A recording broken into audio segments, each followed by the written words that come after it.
Welcome to my channel English பேச ரெடியா. So நம்ம சேனலில் நம்ம எப்படி ஆங்கிலம் ஈஸியாக பேசலாம் அப்படிங்கிறத பற்றி தான் பார்க்க போகிறோம். நம்ம டெய்லி லைஃப்பில் எப்படி ஆங்கிலம் ஈஸியாக கற்றுக்கலாம், எப்படி பேசலாம் அப்படிங்கிறத பற்றி ஸ்டெப் பை ஸ்டெப்பாக பார்க்கலாம். அதுக்கு முன்னாடி நம்ம சேனலை இப்போ தான் நீங்கள் ஃபஸ்ட் டைம் பார்க்குறீங்க, அதுவும் இல்லாமல் ஆங்கிலம் உங்களுக்கு கற்றுக்க ஆசையாக இருக்குது, விருப்பமாக இருக்குது அப்படின்னா நம்ம சேனலை லைக் பண்ணிவிட்டு மறக்காமல் சப்ஸ்கிரைப் பண்ணி வச்சுக்கோங்க. வழக்கம் போல் இந்த வீடியோலையும் நம்ம டெய்லி லைஃப்பில் பயன்படுத்தக்கூடிய மிகவும் முக்கியமான 15 வார்த்தைகளை எப்படி ஆங்கிலத்தில் பேசலாம் அப்படிங்கிறத பற்றி தான் பார்க்க போகிறோம். இது யாருடையது, இது யாருடையது அப்படிங்கிறத நம்ம ஆங்கிலத்தில் எப்படி சொல்லலாம்?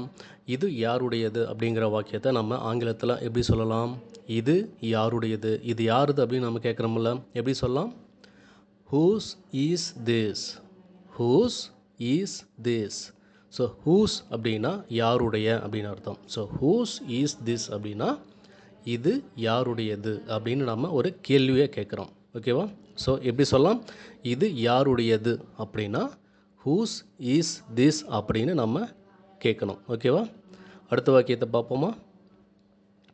நீ அசோக்கிடம் பேசினியா, நீ அசோக்கிடம் பேசினியா. ஸோ நீ அசோக்கிடம் பேசினியா அப்படின்னு நம்ம கேட்குறோமில்ல, நம்ம ஃப்ரெண்டுகிட்ட கேட்குறோமில்ல, நீ அசோக்கிட்ட பேசினியா, நீ அவன்கிட்ட பேசினியா அப்படின்னு சொல்லிட்டு எப்படி கேட்கலாம் நம்ம? Did you talk to Ashok, did you talk to Ashok. So did you talk to Ashok அப்படின்னா நீ அசோக்கிடம் பேசினியா, நீ அசோக்கிட்ட பேசினியா அப்படின்னு நம்ம கேட்குறோமில்ல, அவன்கிட்ட ஏதோ பேசணும்னு சொன்னல, ஸோ பேசினியா அப்படின்னு கேட்குறோமில்ல. So did you talk to Ashok, நீ பேசினியா அசோக்கிட்ட. ஸோ இப்படி தான் நம்ம கேட்கணும். ஓகே, அடுத்த வாக்கியத்தை பார்க்கலாமா? எனக்காக அதை செய், எனக்காக அதை செய். எனக்காக அதை செய், எனக்காக அதை மட்டும் செய்யின்னு சொல்கிறோம்ல. ஸோ எனக்காக அதை செய்ய, என்னோடய ஃப்ரெண்டு தானே, ஸோ எனக்காக அதை செய் அப்படின்னு நம்ம கேட்குறோம்ல. ஸோ எப்படி நம்ம சொல்லலாம், கேட்கலாம்? Two it for me, two it for me. So ஒரு ரிக்வஸ்ட்டாக, ஒரு கைண்டாக, ஒரு உரிமையாக நம்ம கேட்குறோம். So do it for me, எனக்காக அதை செய், two it for me. Okay, so எனக்காக அதை செய், எனக்கு நீ இந்த செய்வோம் நம்பிக்கை இருக்குது அப்படின்னு ஒரு நம்பிக்கையோடு நம்ம கேட்குறோம்ல. So do it for me. Okay, so எனக்காக அதை செய் அப்படின்னா நம்ம எப்படி சொல்லலாம்? Do it for me. Okay okay அடுத்த வாக்கியம் என்னன்னு பார்க்கலாம். ஆரம்பிக்கலாமா, ஆரம்பிக்கலாமா. ஸோ ஆரம்பிக்கலாமா அப்படிங்கிறத நம்ம எப்படி ஆங்கிலத்தில் நம்ம சொல்லலாம்? ஸோ இந்த வேர்டை நம்ம எப்படி நம்ம ஆங்கிலத்தில் சொல்லலாம்? ஸோ ஆரம்பிக்கலாமா. ஸோ ஒரு விஷயத்தை நம்ம ஸ்டார்ட் பண்ணுறதுக்கு முன்னாடி ஆரம்பிக்கலாமான்னு கேட்கும்போது shall we begin, shall we begin. So shall we begin.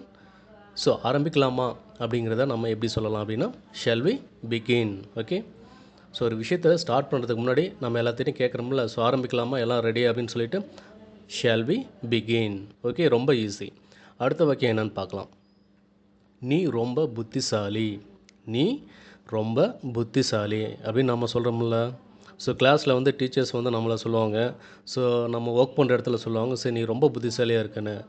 So அதை எப்படி நம்ம சொல்லலாம்? யூ ஆர் வெரி ஸ்மார்ட், நீ ரொம்ப புத்திசாலி, you are very smart. So smart அப்படின்னா ஒரு புத்திசாலியாக, ஒரு ஒரு ஒரு யோசனையோட, நல்ல யோசனையோட திறமையாக செய்கிறதுக்கு நம்ம ஸ்மார்ட் அப்படிங்கிற வார்த்தையை, நம்ம வாக்கியத்தை யூஸ் பண்ணலாம். So you are very smart அப்படின்னா நீ ரொம்ப புத்திசாலி. ஓகே, நீ ரொம்ப புத்திசாலினா you are very smart. Okay, அடுத்த வாக்கியம் என்னன்னு பார்க்கலாம். அவன் மிகவும் நல்லவன், அவன் மிகவும் நல்லவன். அவன் ரொம்ப நல்லவன்ப்பா அப்படின்னு நம்ம சொல்கிறோம்ல. ஸோ கேஷுவலாக நம்ம சொல்கிறோம்ல, அவன் பார்க்குறதுக்கு தான் அப்படி இருக்கான், ஆனால் ரொம்ப நல்ல பையன், ஸோ ரொம்ப நல்ல கேரக்டர்னு. So he is very good, that's it, அவ்வளோதான். ஸோ அவன் மிகவும் நல்லவன் அப்படின்னா he is very good, he is very good. Okay, so நம்ம ஸ்கூல் டேஸில் ரிப்போர்ட் கார்ட்ஸ் எல்லாம் நம்ம டீச்சர்ஸ் போடுவாங்க இல்லையா, ஸோ வெரி குட் அப்படின்னு. ஸோ நல்ல பையன், ஸோ உன்னுடைய பழக்க வழக்கம் நல்லா இருக்குது, ஸோ அப்படிங்கிற மாதிரி நம்ம சொல்லும் போது அவன் மிகவும் நல்லவன் அப்படிங்கிறத ஹீ இஸ் வெரி குட் அப்படின்னு சொல்லலாம். ஓகேவா? ஓகே, அடுத்த வாக்கியம் என்னென்னு பார்க்கலாம். ஏன் தாமதிக்கிறாய், ஏன் தாமதிக்கிறாய். ஏன் லேட் பண்ணுறேன்னு நம்ம கேட்குறோம்ல. ஏன் என்னாச்சு, ஏன் லேட் பண்ணுற, ஏன் இவ்வளோ லேட்டு, ஏன் லேட் பண்ணுறேன்னு கேட்குறோம்ல. எப்படி கேட்கலாம்? Why are you delaying. So why are you delaying. So delay அப்படின்னா தாமதிக்கிறது அப்படிங்கிறது எல்லாத்துக்குமே தெரியும். ஸோ நம்ம அதை ஒரு கொஸ்டினாக கேட்கும்போது ஏன் டிலே பண்ணுற அப்படின்னு நம்ம கேட்கும்போது why are you delaying. Okay, so ஏன் தாமதிக்கிற அப்படிங்கிறத நம்ம எப்படி கேட்கலாம்னா ஒய் ஆர் யூ டிலேயிங். ஓகேவா? ரொம்ப simple. So why are you டிலேயிங்னா ஏன் தாமதிக்கிறாய். ஓகே, அடுத்த வாக்கியம் என்னன்னு பார்க்கலாம். நான் சொல்வதை கேள். நான் சொல்வதை கேள்.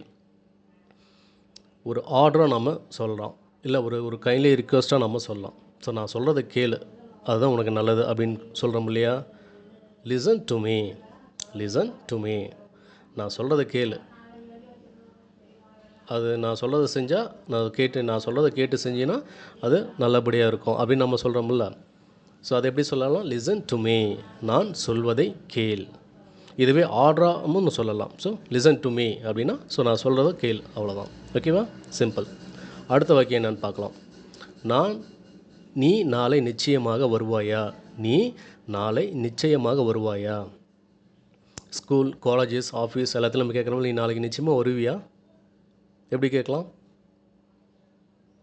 R you sure you will come tomorrow. Are you sure you will come tomorrow. நாளைக்கு ஏதோ பர்சனல் ஒர்க் இருக்குதுன்னு சொன்னல, ஸோ அதனால் நாளைக்கு நீ ஆஃபீஸ் வருவியா கண்டிப்பாக அப்படின்னு கேட்குறோம்ல. நாளைக்கு காலேஜஸ் நீ வருவியான்னு கேட்குறோம்ல. எப்படி கேட்கலாம்? Are you sure you will come tomorrow. Are you ஷுர்னா நிச்சயமாக, கன்ஃபார்மாக நீ வருவியா. Okay, so are you sure you will come tomorrow. நீ நாளை நிச்சயமாக வருவாயா. ஓகே, அடுத்த வாக்கியம் என்னென்னு பார்க்கலாம். நாளை என்னால் வர முடியாது. நாளை என்னால் வர முடியாது. ஸோ இதுக்கு முன்னாடி நம்ம பார்த்த வாக்கியத்தோட ஆன்சராகவும் இதை வச்சுக்கலாம். ஓகே, நாளை என்னால் வர முடியாது அப்படிங்கிறது எப்படி சொல்லலாம்? I can't come tomorrow. I can't come tomorrow. அதாவது நிச்சயமாக நான் வரமாட்டேன், அதில் எந்த ஒரு மாற்றமும் கிடையாது. So I can't come tomorrow. Okay, கண்டிப்பாக என்னால் வர முடியாது, நான் வரவும் மாட்டேன். ஸோ அப்படிங்கிற மாதிரி உறுதியாக சொல்லும் போது நம்ம ஐ கான்ட் கம் டுமாரோ, நான் வரமாட்டேன்.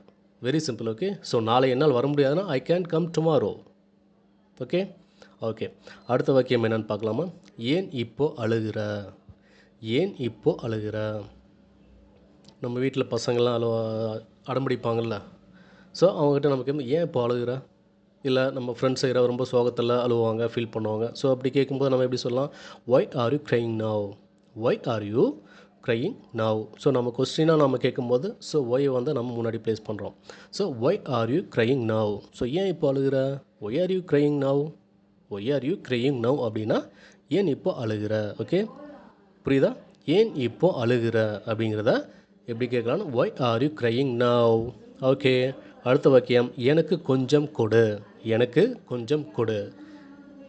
எனக்கு கொஞ்சம் கொடு அப்படின்னு கேட்குறோம்ல. நம்ம வீட்டில் சிஸ்டர் பிரதர்ஸ்கிட்ட வீட்டில் சாப்பிடும் போதோ இல்லை ஃப்ரெண்ட்ஸ் கூட வெளியே சாப்பிடும் போதோ கொஞ்சம் நல்லா இருக்க மாட்டேங்குது, எனக்கு கொஞ்சம் கூட, நானும் சாப்பிட்டு பாருன்னு அந்த மாதிரி கேட்குறோம்ல. ஸோ எனக்கு கொஞ்சம் கொடு அப்படிங்கும்போது give me some. Give me some, அவ்வளோதான். எனக்கு கொஞ்சம் கொடு. ஸோ கிவ்னா கொடு, சம்னா கொஞ்சம். ஸோ கிவ் மீ சம் அப்படின்னா எனக்கு கொஞ்சம் கொடு. That's it. ஓகே, புரியுதா உங்களுக்கு? எனக்கு கொஞ்சம் கொடு அப்படின்னா கிவ் மீ சம். முடிஞ்சா அவ்வளோதான், ஒரு வெரி சிம்பிள். ஸோ எனக்கு கொஞ்சம் கொடுன்னா கிவ் மீ சம். ஓகே, அடுத்த வாக்கியம் என்னென்னு பார்க்கலாம். எல்லாமே உன்னுடைய தப்பு தான். எல்லாமே உன்னுடைய தப்பு தான் நாம் சொல்கிறோம்ல. எல்லாமே உன்னுடைய தப்பு தான், நான் அப்போவே சொன்னேன் நீ கேட்கல, எல்லாமே உன்னுடைய தப்பு தான் நாம் சொல்கிறோம்ல. எப்படி சொல்லலாம்? Everything is your fault. Everything is your fault. So fault அப்படின்னா தப்பு, தவறு. ஓகேவா? So everything is your ஃபால்ட்னா எவ்ரி திங்னா எல்லாமே. So everything is your fault. Okay, so எல்லாமே உன்னுடைய தப்பு தான் அப்படின்னு சொல்லும்போது நம்ம எப்படி சொல்லலாம்னா everything is your fault. Okay, everything is your fault. Okay, அடுத்த வாக்கியம் என்னென்னு பார்க்கலாமா. ஏன் சோகமாக இருக்க. ஏன் சோகமாக இருக்க. ஏன் சோகமாக இருக்க. இதுக்கு முன்னாடி என்னென்னு கேட்டோம்? ஏன் அழுகிறன்னு கேட்டோம். ஸோ இப்போ ஏன் சோகமாக இருக்க அப்படின்னு நம்ம கேட்கும்போது எப்படி கேட்கலாம்? ரொம்ப ரொம்ப simple. Why be sad. So why be sad. So sad அப்படின்னா துக்கம் அப்படின்னு எல்லாத்துக்குமே தெரியும். So why be sad. So பீனா இரு. ஓகே, ஸோ ஒய் அப்படின்னா ஏன். ஒய் பி சேட், ஏன் சோகமாக இருக்க. Very simple. ஸோ ஏன் சோகமாக இருக்குன்னா why be sad. Why be sad. Okay, so ஏன் சோகமாக இருக்குன்னா எப்படி நம்ம கேட்கலாம்? Why be sad. Okay okay, அடுத்த வாக்கியம். மழை வரும்னு நினைக்கிறேன். மழை வரும்னு நினைக்கிறேன். மேகம் ரொம்ப இதாக இருக்குது, ஈவினிங் டைமில் மேகமூட்டமாக இருக்குது. ஸோ இன்றைக்கி மழை வரும்னு நினைக்கிறேன் அப்படின்னு நம்ம சொல்லணும்ல. அதை எப்படி நம்ம சொல்லலாம்? I think it will rain. I think it will rain. Okay, so rain அப்படின்னா மழை அப்படிங்கிறது எல்லாத்துக்குமே தெரியும். So I think it will. So will அப்படின்னா future. Okay, so I think it will rain. இன்றைக்கி மழை வரும் நினைக்கிறேன். ஓகே, ஸோ மழை வரும்னு நினைக்கிறேன் அப்படிங்கிறத I think it will rain அப்படின்னு நம்ம சொல்லலாம். ஓகே, ஸோ ஃப்யூச்சரில் ஒரு யூகமாக சொல்லும் போது. ஓகேவா? ஓகே, வழக்கம் போல் இந்த வீடியோவுக்கான கடைசி வார்த்தையை பார்த்தாச்சு. வழக்கம் போல் இந்த வீடியோக்கான உங்களுக்கு டெஸ்ட்டு காத்திருக்கு, வாங்க பார்க்கலாம். எனக்கு ஃபோன் பண்ணாதே. எனக்கு ஃபோன் பண்ணாதே அப்படிங்கிற வாக்கியத்தை நம்ம எப்படி சொல்லலாம்? கண்டிப்பாக யோசிங்க. ரொம்ப ஈஸி தான். ஸோ இதுக்குண்டான ஆங்கில வார்த்தையை நம்ம எப்படி சொல்லலாம் அப்படிங்கிறத நீங்கள் கீழே கமெண்டில் டைப் பண்ணுங்கள். ஓகே, தேங்க்ஸ் ஃபார் வாட்சிங்.